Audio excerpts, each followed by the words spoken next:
যখন বিশ্ব রেকর্ড তৈরির কথা আসে তখন প্রথমেই দুবাইয়ের নাম মনে আসে। 425টিরও বেশি গিনেস ওয়ার্ল্ড রেকর্ড নিয়ে দুবাই মধ্যপ্রাচ্যে 1 নম্বরে রয়েছে। আর সেই রেকর্ডের মুকুটে আরও একটি পালক যোগ করার জন্যই তৈরি করা হয়েছে ডিপ ডাইভ দুবাই, বিশ্বের সবচেয়ে গভীরতম ডাইভিং পুল। কিন্তু এই অবিশ্বাস্য কাঠামোটি তৈরির পেছনের গল্পটি ছিল নাটকীয়তায় ভরা। নির্মাণের মাঝপথে এমন এক উত্তসাধ্য সমস্যা দেখা দেয় যা পুরো প্রকল্পটিকে প্রায় বন্ধ করে দেবার উপক্রম করেছিল। এটি শুধু একটি পুল তৈরির গল্প নয়, এটি ইঞ্জিনিয়ারিংয়ের সীমা ছাড়িয়ে যাওয়ার এক রুদ্ধশ্বাস কাহিনী। তেল এবং পর্যটনের আগে দুবাইয়ের অর্থনীতি মুক্তা সংগ্রহের উপর নির্ভরশীল ছিল। পেশাদার ডুবুরিরা কোনো আধুনিক সরঞ্জাম ছাড়াই গভীর সমুদ্রে ঝাঁপিয়ে পড়তেন ঝিনুকের সন্ধানে। দুবাইয়ের সেই ঐতিহ্যকে সম্মান জানাতেই ক্রাউন প্রিন্স শেখ হামদান বিন রশিদ আল মাকতুমের নির্দেশে ডিপ ডাইভের বাইরের কাঠামোটিকে একটি বিশাল ঝিনুকের আকৃতি দেওয়া হয়েছে। কিন্তু আসল বিস্ময় লুকিয়ে আছে ভেতরে।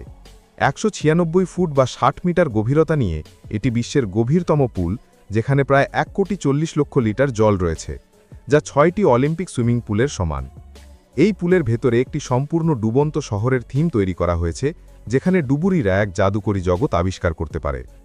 প্রাথমিকভাবে ডিপ ডাইভ দুবাইয়ের গভীরতা 45 মিটার বা 147 ফুট করার পরিকল্পনা করা হয়েছিল, যা তৎকালীন বিশ্ব রেকর্ডের জন্য যথেষ্ট ছিল। ইঞ্জিনিয়াররা সেই অনুযায়ী কাজ শুরু করেন।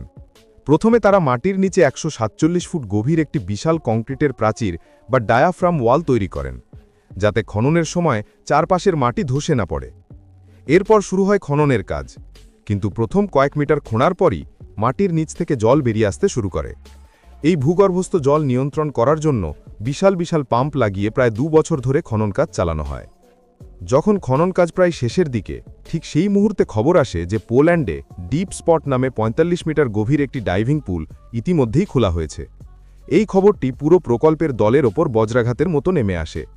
বিশ্ব রেকর্ড তৈরির জন্য তাদের এত কঠোর পরিশ্রম বৃথা যেতে বসেছিল। বিশ্ব রেকর্ড ফিরে পেতে দুবাইয়ের ক্রাউন প্রিন্স পুলের গভীরতা আরও বাড়ানোর নির্দেশ দেন।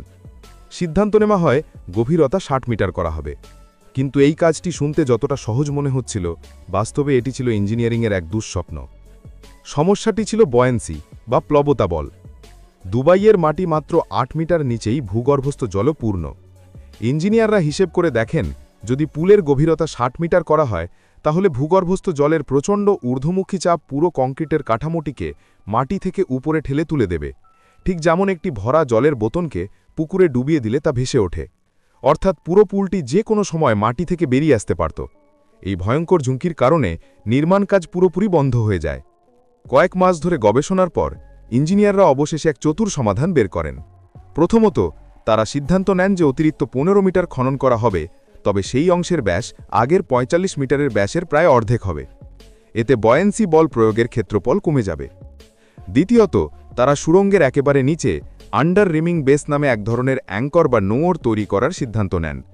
যেমন একটি নোঙর ঝাঁজকে ধরে রাখে, ঠিক তেমনই এই কংক্রিটের অ্যাঙ্কর পুরো কাঠামোকে মাটির সাথে শক্ত করে টেনে ধরে রাখবে এবং ভেসে ওঠা থেকে বিরত রাখবে। এই যুগান্তকারী সমাধানের মাধ্যমে ডিপ ডাইভ দুবাইয়ের গভীরতা 60 মিটার পর্যন্ত বাড়ানো হয় এবং প্রকল্পটি আবারও গিনেস বুকের জন্য যোগ্য হয়ে ওঠে। এরপর শুরু হয় সময়ের সাথে দৌড়। খালি অবস্থায় পুলটি বেশি দিন রাখা যেত না, তাই দুবাইয়ের জল কর্তৃপক্ষের সরবরাহের পাশাপাশি 100টিরও বেশি জলের ট্যাঙ্কার ব্যবহার করে দ্রুত পুলটি ভরা হয়। এত কিছু সত্ত্বেও 1,40,00,000 লিটার জল দিয়ে পুলটি ভরতে প্রায় 1 মাস সময় লেগেছিল। অবশেষে 2021 সালে ডিপ ডাইভ দুবাই প্রথমে বিশেষ অতিথিদের জন্য এবং পরে 2022 সালে জনসাধারণের জন্য খোলা হয়। এটি শুধু একটা পুল নয়, এটি দুবাইয়ের উচ্চাকাঙ্ক্ষা এবং ইঞ্জিনিয়ারিং দক্ষতার এক জীবন্ত প্রমাণ, যা দেখিয়ে দেয় যে সঠিক পরিকল্পনা এবং উন্নতিমূলক চিন্তার মাধ্যমে যে কোনো অসম্ভবকে সম্ভব করা যায়।